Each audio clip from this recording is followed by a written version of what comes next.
All right, what's up, everybody? We are here. Well, JL is here. Counter Nature is here with me, I guess, in heart, with Doctor Jazz, to go over the DDoS stuff that was going on in this advanced playoffs. So, yeah, Jazz, what is up? How you doing? I'm doing all right, man. How are you doing? I'm doing good. Thanks for coming on. This was a extremely hot topic, reaching pretty much every level of Counter-Strike, I guess. Really kind of saw what was going on. Caught everyone off by surprise. There was a lot of yeah, a lot of different opinions to be shared, but few people took the time to actually like go into it and really do some research. So thanks ahead of time. But to get started, I guess what's kind of like your technical background? What is your kind of like education knowledge that makes you relevant for like this research that you did here?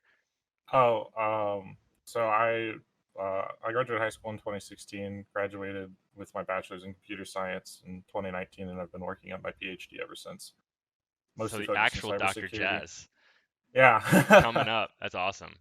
yeah. So I've been working on my PhD since I graduated back in 2019, and it's been focused on security and networking within the Internet of Things. So hopefully, we won't be using smart fridges and botnets anymore. That's awesome. Wow. Well, that's my first time me hearing your background, so we definitely have the right person here to go through this. That's awesome. So how about your background like Counter-Strike and CS? What's your relationship with like the scene? I mean, I've been playing Counter Strike Source since like 2010, 2011. Ended up not like competing in Go till like 2016, mainly because of like high school and making sure I got into a good college and sort of the stuff. But senior year, I kind of ended up picking it back up. So about spring 2016, started competing again. Currently looking for team right now. Shout So out. anybody, yeah, right. yeah, Um, cool. Yeah, I'm a CS Source OG as well, so respect whenever people say the Source was their game. Same. So yeah, how about this like when did you start seeing what was happening in advance with the DDoS thing? I guess like when did you see what was happening? When did you see like this is something that, deserves my attention and kind of like efforts towards? Well, with playoffs kicking off and everything going on, really just Twitter's such a great tool for anecdotes, right? Quick short stories saying, "Hey, I got booted offline during my playoff match. Help me. What's going on?" I thought one guy just suffered an internet outage, called it a DDoS, and then as the reports kept coming in, it was just one of those things where it's like, okay, maybe this is an actual issue, and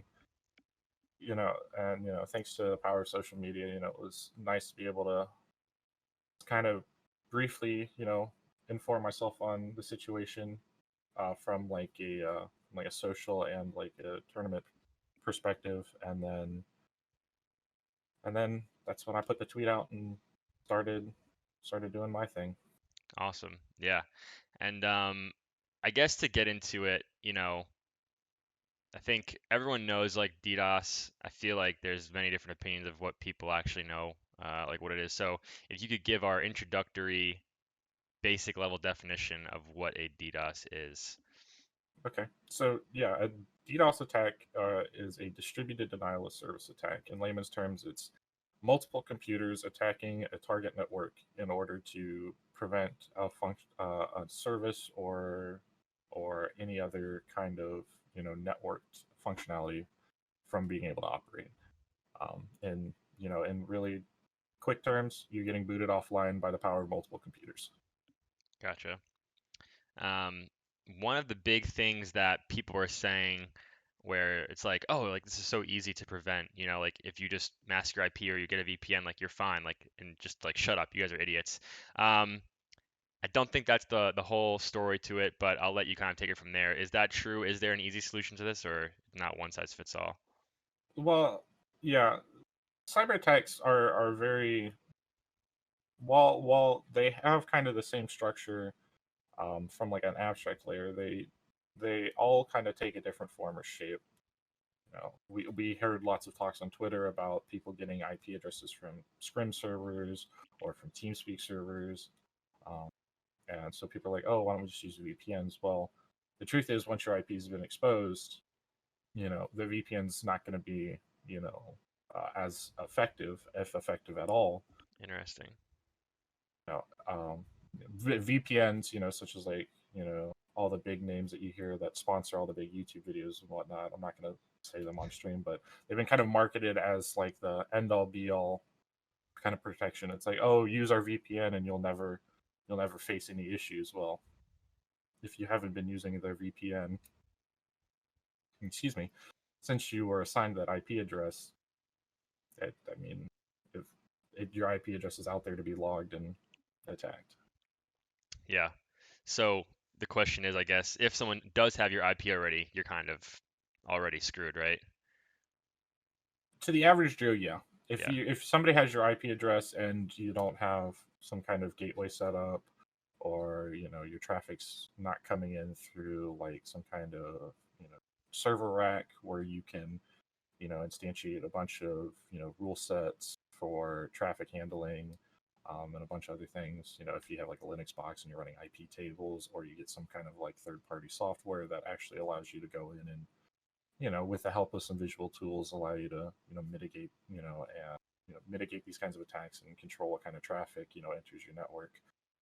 Yeah, you're kind of screwed. Um, but I mean, like we saw, we can change IP addresses, with the help of our ISPs. So Yeah. Is that, I guess, like outside of the efforts that you were just explaining, like is simply, getting through to your internet service provider and saying like, please, God, change my IP, like help me? Like, is that like the real thing to like do and then just jump on a VPN, I guess, ASAP? well, yes, yeah, I mean, yes and no, right? It's like every time your credit card gets compromised, right? Like they just give you a new credit card number, but it still requires you to take like the extra steps and make sure it's like, okay, well, was it that shady gas station that I Yeah. swiped my card through? Did it have a skimmer on it? So not only to it while getting a new IP address is is a fix. It's not the cure for what ended up happening in the background. You still Right. have to take extra care and extra caution. And I think, with the events that transpired, over the course of playoffs, I think that's going to be something that happens a lot moving forward. Yeah, I feel like the advanced playoffs were maybe just like a preview. Like, I mean, I feel like this is the first season that's happened in a while. Premier playoffs are starting. Um, Hopefully, if any of those players are watching, to take notes and really start to be proactive in protecting yourself, I guess. Um, I'm trying to think of where to go from there. I mean, I guess was there anything that kind of stood out to you when you were reviewing like this attack that stood out? First of all, I'm not sure if you've you spent time like reviewing other like DDoS attacks or if they're all for the most part the same. But did anything kind of stand out to you with this particular stuff? Not really. So what ended up happening was I ended up reaching out to ESCA with that packet capture I logged, and we kind of came back on uh, in agreement that it was that we didn't really have like the full network picture, right? We only had the Right. traffic going into this guy into Dalton's computer. We only had the traffic going into Dalton's computer, and as even though I tried to mitigate as many devices were online on his network to try to make sure that any open port services were running, were coming from his computer, that every way in and out could try to get handled through his computer. The truth is we couldn't get a full network picture. So the reality is what I could end up seeing was that just by logging the IP and filtering for traffic from the IP of the game server, is you noticed a very consistent connection in the beginning, but it took more and more space between each the time between each packet or group of packets being received started going up and up and up, and that was just evidence of a DDoS attack. uh, Unfortunately, I did reach out to Dalton's. I did reach out with Dalton to his ISP to see if we could get any kind of logs, and unfortunately, they don't do that kind of thing. At least Spectrum Interesting. doesn't. Yeah. Yeah. So really, uh, really, truly, trying to get like a full network picture of what ended up happening here would be kind of difficult. Yeah.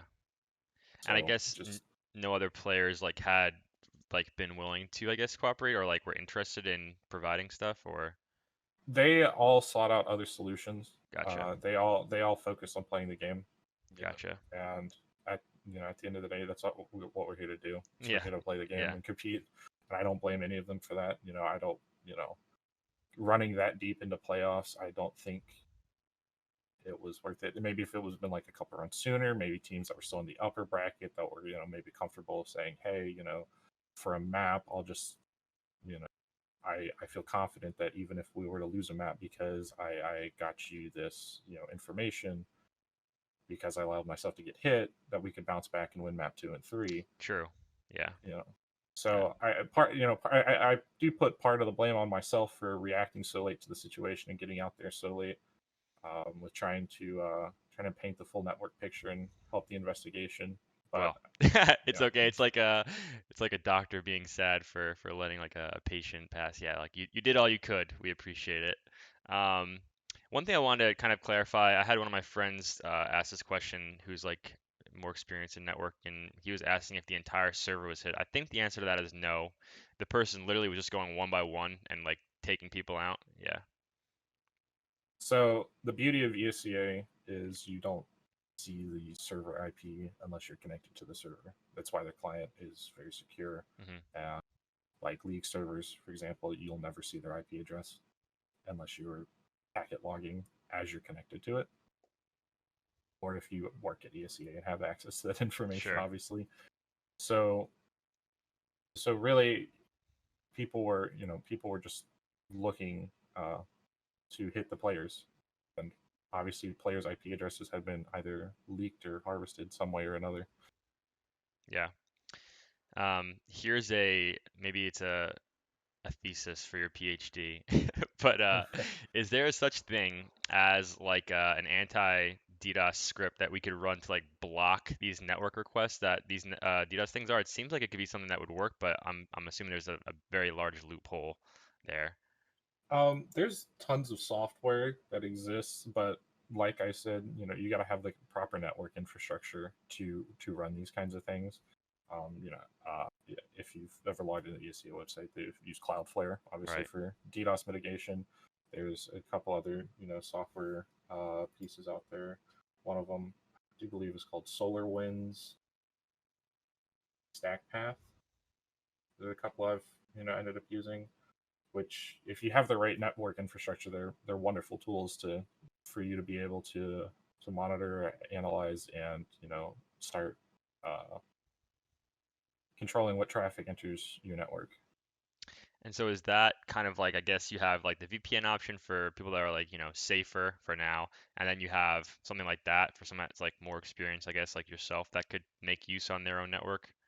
I I would be very hesitant to still claim VPNs are the solution. Um, Remember, VPNs are only as effective as much as your IP has been exposed. Right, right, So, so for the so for anyone who just got assigned a new IP address, because of advanced playoffs, and you start, playing with exit lag, or excuse me, exit lag, or maybe even like Nord or Express, a VPN, it may be a safer alternative.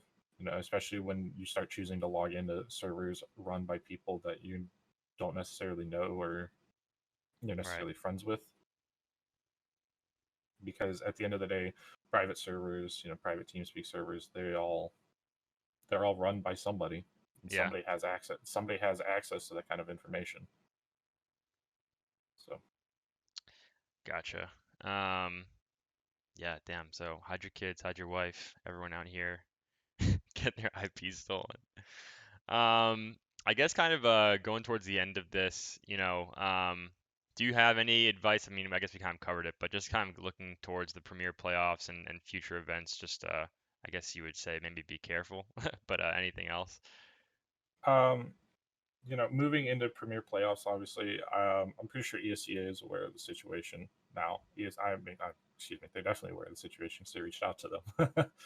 um, so they're gonna, so more than likely they're gonna be monitoring for it, and if stuff, obviously comes up, we can kind of set up like a part 2 to this investigation, try to help what we can. If this, and especially if we catch it like at the the onset of Premier playoffs, you may see ESA be willing to take more action, such as maybe replaying games, stuff like that. But since we started investigating deep into advanced playoffs, there'd be too many matches, too many Yeah. matchups that would require massive amounts of rescheduling. I do, and again, I do apologize to any team that was getting hit and that I did nothing about till too late. So I do really feel bad for those teams that ended up getting knocked out because of DDoS attacks. Yeah. But but hopefully moving forward now with this information, we can actually start to see, or we can actually start to see action from ESEA. Maybe even if we start seeing it happen on Faceit servers whenever Mythic Cups or Winners League, whatever leagues are out there, they can start to take action, because this is a known possibility. This is probably one of, I think, in recent years, is probably one of the biggest DDoS hits and most consistent DDoS attacks that we've seen in the North American scene for a while. Yeah, it was really crazy. I mean, it's died down, Twitter news and I guess the esports news changes like literally on less than a 24-hour basis, but it was crazy. Like when there was like a bunch of teams still in playoffs and just every night was just, yep, like this match or this series is down and this series is down, and it sucks because yeah, it's a long season and people put in a lot of work in this advanced division. It's just like so crippling to have to deal with that. But yeah, it's the future, which is the present right now. And you made a great point where, and I've said this to some people too, where it's like all of our information's been compromised. Really, it's just a matter of time to like, do they care enough to like pick us out of their hat of people they want to like abuse with that information? And I guess the kind of same thing goes into this, and it's a lot easier to, I guess, abuse people on their like digital video games than anything else as far as like risk factor with like the authorities and whatnot. Yeah, Um, there's tons of tools out there if you're really curious. I think it's a website. It's called haveibeenpwned.com, and you type in your email address and it'll tell you, hey, your email address has been in 4 paste bins, passwords have been dumped here, you know, your account or this email was associated to an account for this service that had a backend breach, and their their hard drives dumped onto some remote server kind of deal. Yeah, so that's disturbing. Especially as we go into like this new age too, where like, it's all about the data and the information. It's like obviously as corporations and businesses start to make use of these things, just like everything else on the internet, it's going to be abused in the opposite direction too. So yeah, I'm sure the big data analyzers are going to say, oh yeah, like for insurance claims, just do the same exact query on like a database of people with credit cards, like, oh sweet, this person has a ton of money. Like this is the Right. so yeah, crazy stuff like that. And it's interesting to see this kind of thing like really show up in like this esports land because I feel like it's been a long time coming. As sad as it is to say, but like we're kind of like on the front lines. Um, Absolutely. Yeah. I mean, with moving to strictly online Counter Strike and online esports, it was only a matter of time before people started figuring out that, hey, most I hate to say it like this, but most people don't do two things to configure their modem or their router to protect against this kind of stuff, or still just relying on their modem or router to handle their traffic for them. So um, at the end of the day, our ISPs aren't there to babysit us and entirely protect us from this kind of stuff. So and as you've experienced in Counter-Strike, they don't care about us either. They'll throttle your internet and shut you off and say go screw yourself. So they don't care. Um, yeah. What's a good way to end here? I mean, you said actually, I want to ask you about that because you said something interesting. As far as like protecting your modems, is there something that we're missing here? Because I actually personally don't. So I'm wondering if there's like a easy like you should be doing this right now kind of thing. uh, I hate to say this, but like the best way for you to kind of start protecting your stuff is to introduce some kind of gateway. And there's plenty of tutorials online for for introducing some kind of third party gateway, whether that's some kind of like cheap server rack or server board. If you really feel like investing money into that, that's kind of the best solution because it's fully configurable. You're not relying on whatever cheap UI that your ISP put on put on your modem or your router, that you just have like some basic options for diagnosing it over the phone with tech support, Yeah.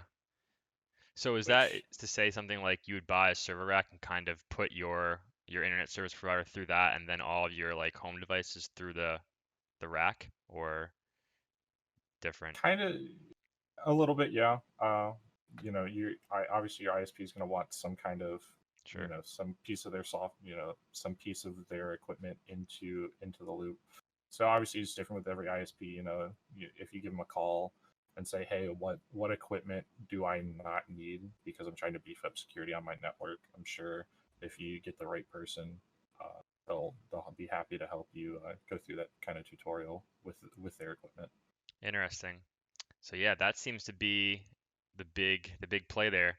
Dr. Jazz, you can get into some consulting for these big pro teams when they are doing their boot camps and get them all fixed up.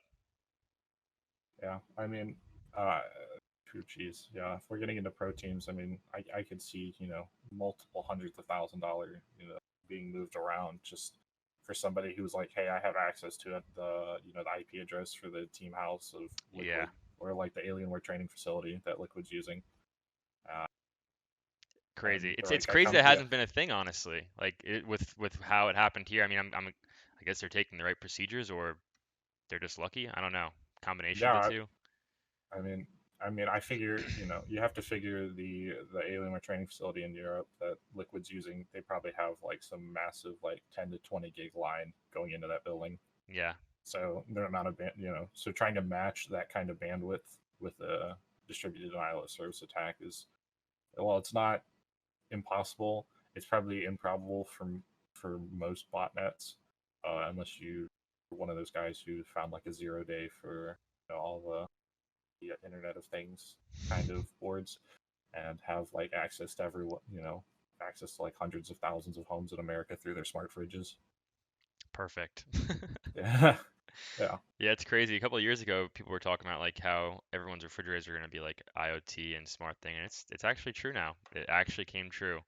That was one of those things where it's like that's just the stupidest idea, but then you see these things with here's a touch screen on your refrigerator so you can see what's inside without opening the door. It's like, what?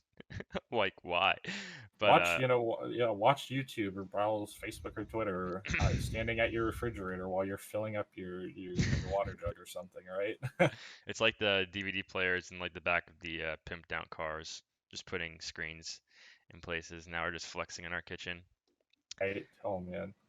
Um, but cool, man. That was a really educational conversation. I know I learned a lot. I know people that are watching this are going to learn a lot. And thank you for kind of taking the time, not kind of, but for taking the time to really push this in the right direction. Just want to know, like, is there anything that you want to say as kind of like your closing remarks or shout outs or anything, plugs? Uh, um, you know, yeah, I got a few things to say. Moving forward, guys, as a community, we need to have a serious talk about morality and whatnot. A few bad apples ruin it for everyone because everyone starts pointing fingers. Uh, we we really need to. Uh, I think a lot of caution is going to end up being taken when it comes to joining these private servers, at least in my experience, or and at least from my discretion, I will be taking a lot more care with who I join and who's on that team before I end up joining it.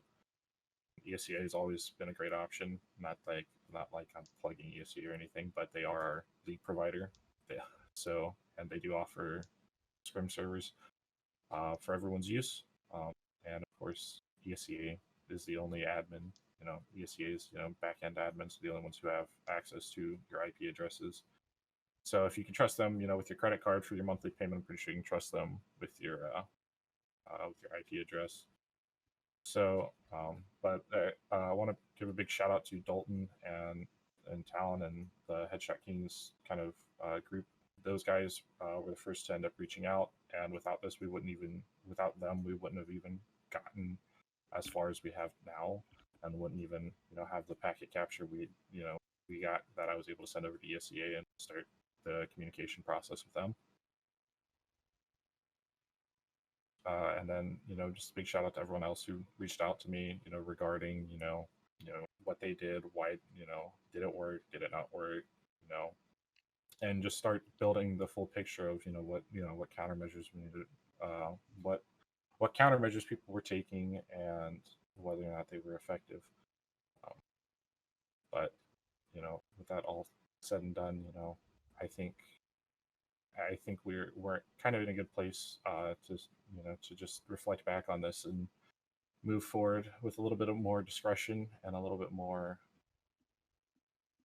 knowledge. Hopefully, I've been helpful in that case. So,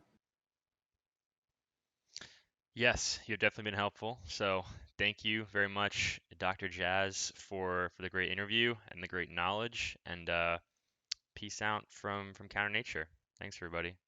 Bye.